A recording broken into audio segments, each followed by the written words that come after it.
On August 15, 1945, a voice crackled across Japan through radios in homes, factories, and military barracks. It was a voice most Japanese had never heard before, high-pitched and formal, using archaic court language that even native speakers struggled to parse. Emperor Hirohito, considered divine by millions, was speaking directly to his people for the first time in history. The message, obscured by static and ceremonial phrasing, announced Japan's surrender. But here's what the history books often skip. That broadcast didn't end the war. Not really. Not everywhere. At the time, this felt unresolved. 7.2 million Japanese soldiers and civilians were scattered across an area spanning 10,000 miles, from the frozen plains of Manchuria to the tropical jungles of Indonesia, from the mountains of Burma to isolated coral atolls in the Pacific. The surrender document, signed aboard the USS Missouri, addressed governments, diplomats, and generals. It said nothing about the individual soldier sitting in a trench in rural China, or the sailor marooned on an island with no radio, or the officer in Manchuria watching Soviet tanks approach his position. For these men, August 15th didn't clarify anything. It introduced a new kind of confusion. In Manchuria, 1.6 million men of the once elite Kwantung Army stood in formation, unsure whether surrender meant they'd be disarmed and sent home, imprisoned. They had been trained their entire military lives with one absolute rule: never surrender. The emperor's voice had just commanded them to break that rule. But to whom? And what happened next?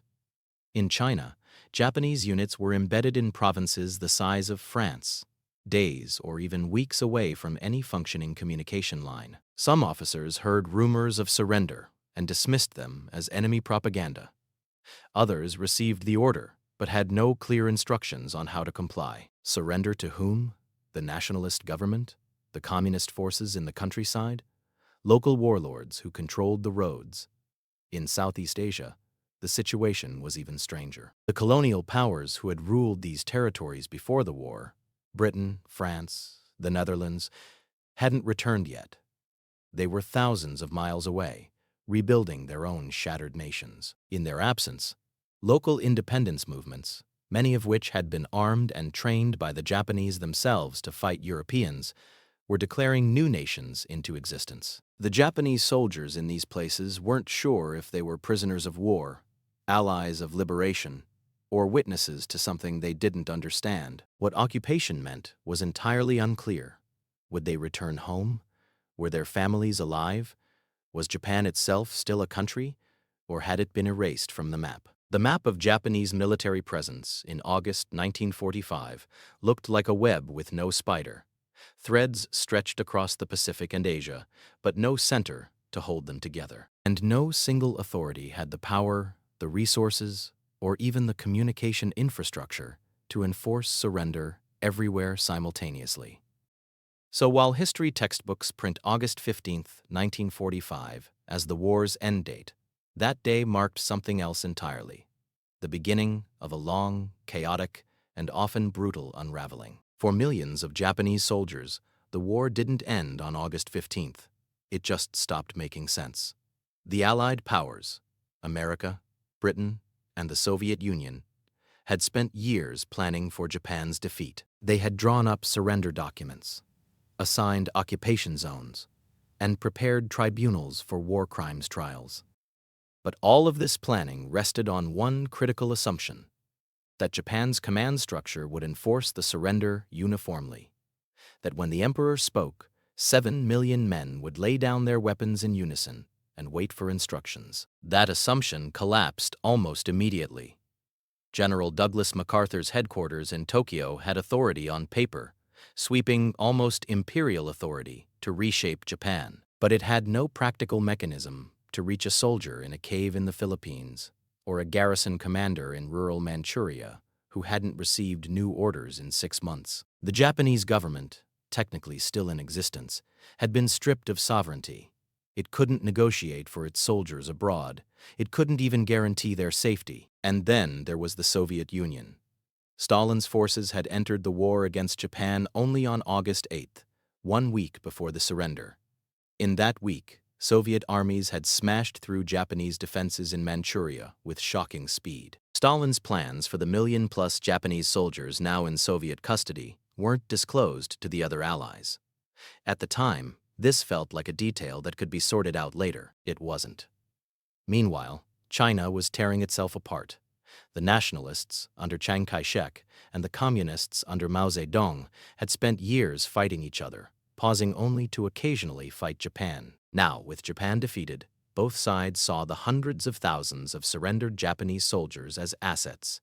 Assets with weapons, technical expertise, and most importantly, leverage. If you controlled the Japanese units in your province, you controlled the most experienced fighting force in the region. In Southeast Asia, the colonial powers were too weak to immediately reclaim their former territories. Britain had spent 6 years fighting Germany. France was barely functioning as a state. The Netherlands had been occupied and looted. None of them had the ships, the troops, or the political will to rush back to Asia and reimpose colonial rule. In their absence, independence movements that had been brewing for decades suddenly had space to breathe, and many of them had been trained, armed, and encouraged by Japan as part of its wartime strategy. The logistical reality was staggering. Feeding, housing, and transporting millions of soldiers required infrastructure that simply didn't exist. Railroads had been bombed, ports were rubble.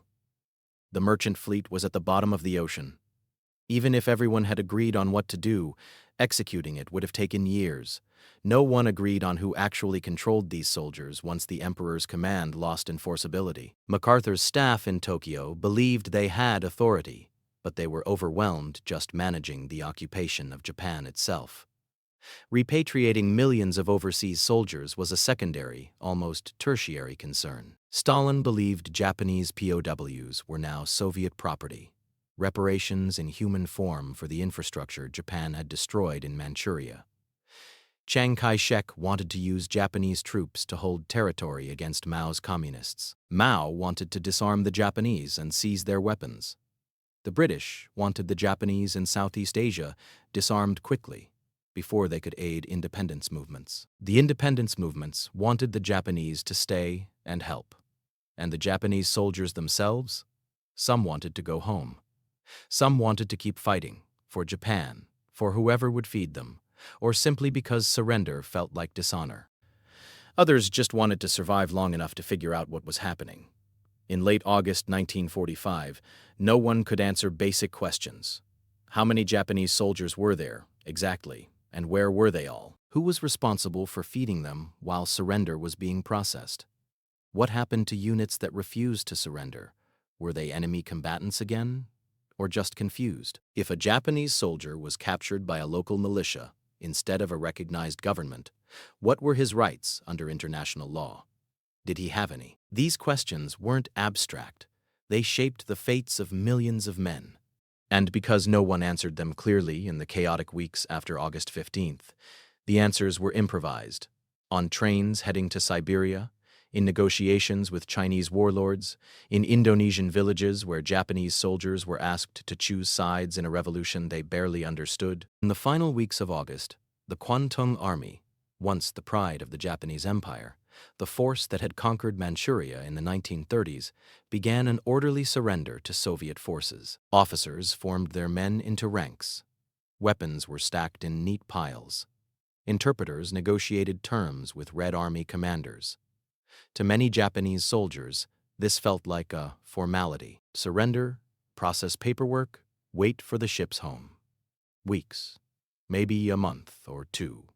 But Soviet military doctrine didn't treat prisoners of war as protected persons awaiting repatriation. It treated them as labor resources, and Stalin needed labor. The Soviet Union had just survived the most destructive war in human history, 27 million dead. Cities flattened, farms burned, factories dismantled. The Gulag system, already in place across Siberia and Central Asia, had the infrastructure to absorb 1 million more workers. And, if those workers happened to be Japanese soldiers who had just invaded Soviet territory, so much the better. Call it reparations. Some Japanese officers, in those late August negotiations, tried to secure guarantees. They asked Soviet commanders, "Will we be treated in accordance with the Geneva Convention? When will repatriation begin? Can we send word to our families?" The answers they received were vague, bureaucratic, non-committal. Soviet officers, many of them fresh from the brutal endgame of the war in Europe, didn't particularly care about the comfort of Japanese POWs. Their orders were to secure the prisoners and await further instructions. Meanwhile, Allied observers, American and British liaison officers, were watching Soviet behavior carefully. There was nervousness, even in late August, about Soviet intentions in Asia. Would Stalin stop at Manchuria, or keep pushing into Korea, into northern Japan itself? Truman's administration was focused on occupying Japan and making sure MacArthur's authority was uncontested. Pushing Stalin on the treatment of Japanese POWs felt like a distraction, a minor issue, compared to the larger question of post-war order in Asia. By September, the trains started moving. Not south, toward the ports and home, north, into Siberia. Japanese soldiers boarded, still believing this was temporary, a holding area, maybe, while logistics were sorted out. But the trains kept going. Days became weeks. The landscape outside the windows turned to frozen steppe, and no one told them when the journey would end. At this point, the fork in the road had already been passed. If the United States had pushed harder on POW protocols in August, if Truman had made it a condition of continued cooperation with Stalin, the trains might have turned around. Truman was focused on Japan, and Stalin, receiving no pressure, continued with his plan. By winter, hundreds of thousands of Japanese soldiers were deep in the Gulag system, building railroads, felling timber, mining coal. The war, for them, had not ended. It had just moved locations. While Manchuria's soldiers were disappearing into Siberia, a different fate was unfolding in China proper. Both the nationalist government and the communist forces were racing to accept Japanese surrenders, not because they cared about the soldiers, but because whoever controlled the Japanese units controlled their weapons, their ammunition, and their territory. In provinces like Shanxi and Henan, nationalist generals arrived at Japanese positions and made an offer: work for us, or face mob justice from the locals. These weren't idle threats. Chinese civilians had endured years of brutal occupation. In some villages, Japanese soldiers couldn't surrender safely even if they wanted to. They'd be torn apart before reaching a prison camp. The Japanese soldiers faced an impossible choice. Some were starving. Supply lines had collapsed. The local population was hostile, and the officers giving them orders were dead, missing, or had already fled. Some Japanese officers refused outright. They cited Bushido, the code that forbade serving a foreign army, especially one you'd just been fighting. To them, taking up arms for Chiang Kai-shek or Mao Zedong was worse than execution. It was betrayal of everything they'd been taught. Others saw it differently. They feared they were being used in a civil war they didn't understand, trapped between two Chinese factions with no loyalty to either, no way home, and no protection under international law. If they fought for the nationalists and the communists won, they'd be executed. If they fought for the communists and the nationalists won, same outcome. Survival depended on guessing the winner of a war that hadn't even fully started yet, and Chiang Kai-shek's government was paralyzed by its own debate. Should they prosecute Japanese officers who collaborated, or grant amnesty to secure their cooperation? The delay, just a few months of bureaucratic indecision, meant that more and more Japanese soldiers drifted into warlord service, sometimes with official nationalist approval, sometimes without. By winter 1945, estimates suggested 60,000 to 100,000 Japanese were fighting for various Chinese factions, but estimates were all anyone had. There was no central record. Some Japanese units were absorbed whole, officers and all. Others splintered, with individual soldiers joining whichever side controlled the nearest town. And no one in Tokyo, Washington, or even Chongqing knew the full scope. The question of what to do with these men, were they traitors, prisoners, mercenaries, was left unanswered. Easier to let the situation resolve itself than confront the legal and moral mess it represented. In October 1945, Indonesia was a nation that existed on paper but not yet in reality. They were in the Netherlands, trying to rebuild their own country. The British, tasked with temporarily occupying Indonesia until the Dutch could return, had only a token force spread impossibly thin across thousands of islands. Into this vacuum stepped somewhere between 2,000 and 3,000 Japanese soldiers. Some joined Indonesian militias voluntarily, convinced by the anti-colonial rhetoric they'd been taught during the war, the idea of Asia for Asians, which Japan had weaponized for its own imperial purposes. Others were coerced. Local commanders needed experienced soldiers, and Japanese troops who refused to help were treated as hostile, and some genuinely converted to the cause, seeing in Indonesia's independence struggle an echo of the ideals they'd believed Japan was fighting for. Tokyo ordered compliance with Allied instructions to disarm and await repatriation. But Tokyo had no enforcement mechanism. The Indonesian islands were too vast, communication too fractured. Japanese officers in Java might follow orders. Japanese soldiers in Sumatra or Sulawesi might not even receive them. British forces, when they did arrive, found themselves in an impossible situation. They were supposed to disarm the Japanese, but they couldn't control the islands. They were supposed to hold Indonesia for the Dutch, but the Indonesians were armed and organized, and the Japanese were caught in the middle, some wanting to leave, some wanting to stay, and the British unable to guarantee safe passage for either group. If the British had arrived 2 months earlier with more troops, Japanese soldiers might have been repatriated before the revolution intensified. But they didn't, and so the Japanese became part of Indonesia's War of Independence. Some fought the returning Dutch forces into 1949. A few remained in Indonesia for the rest of their lives, marrying locally, changing their names, disappearing into the new nation they had helped create. How many? No one knows.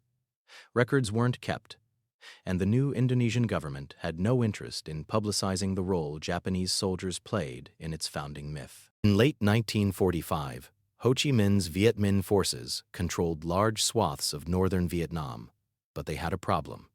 They lacked artillery, radio operators, and medical personnel. The Japanese occupation forces in Vietnam had all of these, and when the Japanese received orders to surrender to the Allies, many found themselves approached not by Allied forces, but by Viet Minh commanders offering a different arrangement. Hundreds of Japanese technicians, instructors, medics began training Viet Minh forces, operating captured equipment and passing on expertise the French couldn't match. For some Japanese soldiers, this made a kind of ideological sense. Japan had spent years promoting the idea of Greater East Asia co-prosperity, the notion that Asian nations should throw off European colonialism. Now, Vietnam was actually trying to do it. Most Japanese soldiers, though, didn't want to die in another country's war. They wanted to go home. But France was too weak to secure Vietnam quickly. The French army, still rebuilding after occupation and collaboration scandals, couldn't project force into Southeast Asia fast enough. In the vacuum, Japanese soldiers had two choices: cooperate with the Viet Minh and possibly survive, or refuse and risk being stranded with no protection. The Viet Minh, for their part, were pragmatic. They needed expertise, not ideology. If a Japanese soldier wanted to help because he believed in anti-colonialism, fine. If he wanted to help because he was hungry and scared, also fine. By 1946, Japanese technicians were integral to Viet Minh logistics. Some were eventually captured by French forces. Some disappeared into the jungle, their fates unknown. A few later surfaced in North Vietnam, having fully committed to the cause. And in the decades that followed, as the Vietnam War consumed American attention, historians occasionally stumbled across these stories. Japanese soldiers training the Viet Minh, who later trained the Viet Cong, who later fought Americans. The uncomfortable parallel was rarely discussed. Easier to leave it unresolved. Across the Pacific, in the Philippines, in Indonesia's outer islands, in forgotten coral atolls, Japanese garrisons sat waiting for orders that never came. Some hadn't heard about the surrender. Their radios were broken, or they'd never had radios to begin with. Others heard the broadcast, but refused to believe it. Surrender? The emperor would never order surrender. It had to be enemy propaganda. For months, sometimes years, these men waited. They rationed their food. They patrolled empty beaches. They watched the horizon for ships that never appeared. Some officers, when they finally encountered Allied forces, still refused to accept surrender. They demanded proof, written orders from Tokyo, personal confirmation from their superiors. But their superiors were dead, imprisoned, or had already returned to Japan. The evidence they wanted didn't exist in a form they'd trust. Others had no way to surrender, even if they wanted to. No Allied forces came to their islands. They were too remote, too unimportant, and so they starved, or committed suicide, or were killed by local populations who remembered the occupation. The last verified Japanese holdout, Hiru Onoda, was discovered in the Philippines in 1974. He wasn't alone in his disbelief. Dozens of other soldiers were found in the decades after 1945, and likely dozens more were never found at all. If Allied forces had prioritized remote garrisons, if someone had made a list and sent ships to each island, years of isolated suffering might have been prevented. But no one did. The war had ended, and the world had moved on. Except for the men on the islands, for whom the war was still happening. While Japanese soldiers were boarding trains to Siberia, negotiating with Chinese warlords, and training Vietnamese revolutionaries, the major powers were each operating under their own logic that rarely aligned and often contradicted. In Tokyo, MacArthur's staff was overwhelmed. They were rewriting Japan's constitution, purging militarists from government, managing food distribution to prevent famine, and overseeing the early stages of war crimes trials. The fate of overseas soldiers was, frankly, a secondary concern. The Japanese government technically still existed, but it had no sovereignty. It couldn't negotiate for its POWs. It couldn't even contact them. Families flooded government offices with desperate inquiries. Where is my son? My husband? My father? But the communication networks had been destroyed. There were no answers. In Moscow, Stalin's internal logic was simple.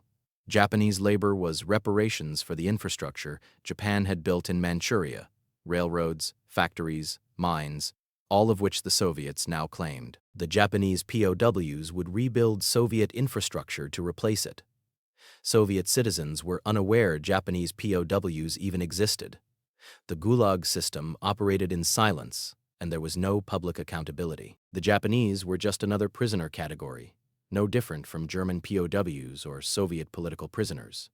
In China, the civil war was escalating fast. Both the nationalists and the communists weaponized Japanese soldiers, literally, by using their manpower, and propagandistically, by accusing each other of collaboration. Japanese war criminals became bargaining chips in negotiations, and both Chiang and Mao suppressed information about Japanese collaborators. If the public knew their side was using enemy soldiers, it raised uncomfortable questions about legitimacy. In Southeast Asia, European colonial powers were weak and defensive.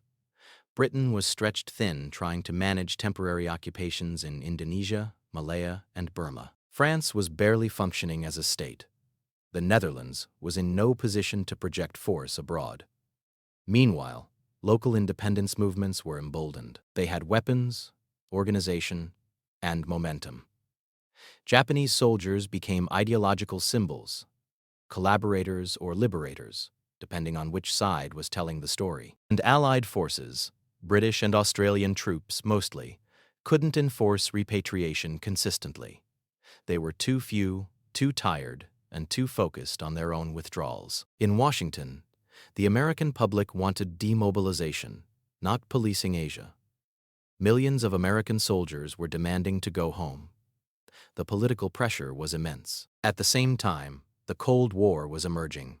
The Soviet Union, briefly an ally, was becoming a rival. Japan, briefly an enemy, was becoming a potential ally. This shift created pressure to forgive or forget Japanese war crimes in order to counter Soviet influence. Prosecuting Japanese officers who trained anti-colonial fighters, that might undermine Britain and France, both American allies. Pushing Stalin on POW conditions, That risked the broader alliance. The result was that no single authority controlled the narrative or the men. Each pressure operated in contradiction, and the soldiers caught between these pressures had no advocate, no unified policy, no clear path home.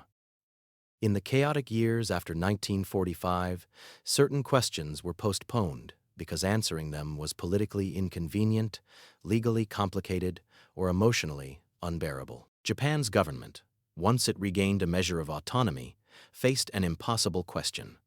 What was the legal status of soldiers who fought for other armies after August 15th? Were they traitors who had violated the surrender? Or victims who had been abandoned by their own government and forced to survive? If they were traitors, Japan would have to prosecute its own veterans. If they were victims, Japan would have to admit it had failed to protect them. The easier option: don't decide. Let the ambiguity stand. And what about responsibility for the men who died in Soviet camps? Could Japan demand accountability without sovereignty? Could it challenge the Soviet Union without provoking retaliation? Better to stay silent. The United States faced its own uncomfortable questions. If Japanese soldiers trained Vietnamese or Indonesian independence fighters, were those soldiers war criminals, or were they supporting self-determination, which America theoretically championed? Prosecuting them would anger Britain, France, and the Netherlands, colonial powers who were also American allies in Europe. Ignoring them would undermine the moral authority of the war crimes trials. The easier option: pretend it didn't happen. And what about Soviet POW conditions? American intelligence knew Japanese soldiers were dying in Soviet camps. But pushing Stalin risked the broader Cold War alliance structure. At a time when Washington needed Stalin's cooperation on Europe, picking a fight over Japanese POWs felt like a distraction. The Soviet Union never answered basic questions. How many Japanese died in Siberia? Estimates ranged from 60,000 to 340,000. The range itself was a cover-up. Why continue holding POWs into the 1950s, a full decade after the war ended? What legal justification existed for that? Stalin didn't need to answer. No one could compel him to. Japanese soldiers who returned after years in China, Indonesia, or Siberia faced suspicion from their own society. Did you collaborate? Did you betray Japan? Or did you just survive? These men couldn't ask their own questions in return. Why were we abandoned? Why did no one come for us? Why did the surrender not include us? And families of the missing endured the worst uncertainty of all: decades without confirmation of death, no remains, no funerals, no closure. Just a blank space on a family altar and the word "missing since 1945. Japan's post-war identity required forgetting certain uncomfortable truths. Soldiers who betrayed by fighting for other nations didn't fit the narrative of honorable sacrifice. Cold War powers needed Japan stable, not litigating Soviet war crimes. And the new Asian nations building myths of independence didn't want to admit Japanese soldiers had helped them. It complicated the story of self-liberation. So the questions stayed unanswered, and in some cases, they still are. By 1949, approximately 5.1 million Japanese had been repatriated from across Asia and the Pacific. This was an extraordinary logistical achievement. Ships organized, camps processed, civilians and soldiers sorted and sent home. For those who made it back, the war truly ended. But 1.6 million Japanese had been sent to Soviet camps. Of those, Soviet records claim around 473,000 died. Japan disputes this number. Some historians suggest it's far higher. The truth is obscured by Soviet secrecy and the chaos of the Gulag system. War crimes trials, the Tokyo Tribunal and regional trials across Asia, prosecuted leadership but largely ignored rank-and-file soldiers. There was no legal reckoning for Japanese who fought in the Chinese Civil War, or who trained the Viet Minh, or who joined Indonesian independence forces. The trials focused on atrocities committed during the war, not the messy aftermath. What was avoided? A full accounting of Japanese soldiers in China. International pressure on the USSR for POW treatment. Any serious legal examination of Japanese involvement in anti-colonial struggles. Why did the moment close? By 1949, the Cold War had solidified. Japan was now a Western ally, a bulwark against communism in Asia. Pursuing Japanese war crimes too aggressively risked destabilizing the new alliance. The 1951 San Francisco Peace Treaty restored Japan's sovereignty, but it came with an unspoken condition: don't challenge the Soviet Union on the POW issue. Japan complied. And culturally, Japanese society focused on its own victimhood: the atomic bombs, the firebombing of cities, the occupation. The soldiers who disappeared into Siberia or fought for foreign armies were harder to fit into that narrative. Silence was easier. The last Soviet-held Japanese POWs returned between 1956 and 1958, more than a decade after the war's end. Their return coincided with Stalin's death and a slight thaw in Soviet policy. These men brought back stories of the Gulag, stories of forced labor, starvation, and arbitrary cruelty. These accounts shaped Japanese anti-Soviet sentiment for generations. Even today, territorial disputes between Japan and Russia, over the Kuril Islands, over fishing rights, are colored by the memory of soldiers who never came home. In China, the Civil War ended in 1949, with Mao's victory. Japanese soldiers who had fought for the nationalists faced execution, imprisonment, or obscurity. Some fled to Taiwan with Chiang's retreating forces. Others disappeared into the countryside. The communist government, for decades, suppressed information about Japanese involvement in the war. It complicated the narrative of peasant revolution. Japanese holdouts continued to be discovered. Hiroo Onoda in 1974. Teruo Nakamura in Indonesia in 1974. Each discovery was a media spectacle, proof of Japanese loyalty or stubbornness or tragedy, depending on the framing. But these stories were also painful reminders of soldiers who had been abandoned, left to survive for decades because no one came looking. The Vietnam War renewed interest in Japanese trainers of the Viet Minh. American journalists and historians, researching the origins of Vietnamese military effectiveness, stumbled across reports of Japanese advisors in the 1940s. The parallel was uncomfortable. Japanese soldiers trained the Viet Minh, who trained the Viet Cong, who killed American soldiers. The story was rarely told in full. Indonesian veterans groups began acknowledging the Japanese, who fought for independence. Some were honored with monuments. Others were quietly erased, depending on political winds. Survivors published memoirs, revealing the complexity of their choices. Not all victims, not all villains, just men caught in history's machinery. Japan's post-war pacifism.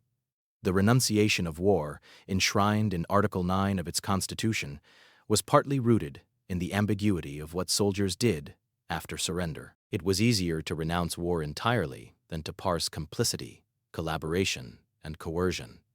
The moral certainty of never again was simpler than the messy truth. The Soviet exploitation of Japanese POWs gave moral weight to Japan's later anti-communist stance. The suffering in Siberia justified alignment with the West, justified fears of Soviet expansion. And Southeast Asian independence movements owed a partial debt to Japanese soldiers, but nations built myths of self-liberation, erasing foreign help. To admit Japanese involvement was to complicate the story, to undermine the idea that independence was won purely through local resistance. The scattered fates of the Japanese army created a lost generation, men who couldn't speak openly about their service, families who couldn't mourn properly. And history, as it's commonly taught, remembers the surrender date, but not the years of unraveling that followed. Let's return to August 15, 1945. The Emperor's voice, crackling over the radio. The message that the war had ended. But the microphone in Tokyo couldn't reach every soldier, every jungle, every prison train rolling north into Siberia. Surrender was an announcement, not an event. For millions of men, it took years to finish. The assumption that wars end cleanly is a luxury of those far from the front. In reality, millions of Japanese soldiers became bargaining chips, laborers, mercenaries, symbols, because the end was never coordinated. What happened to them depended on geography, timing, and which power reached them first. When we say World War II ended in 1945, we mean the major shooting mostly stopped. Treaties were signed. Governments recognized new borders. But for the Japanese army, the war ended in Siberian mines in 1956, in Indonesian jungles in 1949, in Chinese executions in 1950, in Philippine caves in 1974. The ghosts of that unresolved surrender still haunt East Asian diplomacy. Territorial disputes between Japan and Russia. Apology debates between Japan and Korea. Japan and China. Textbook controversies over how the war is taught.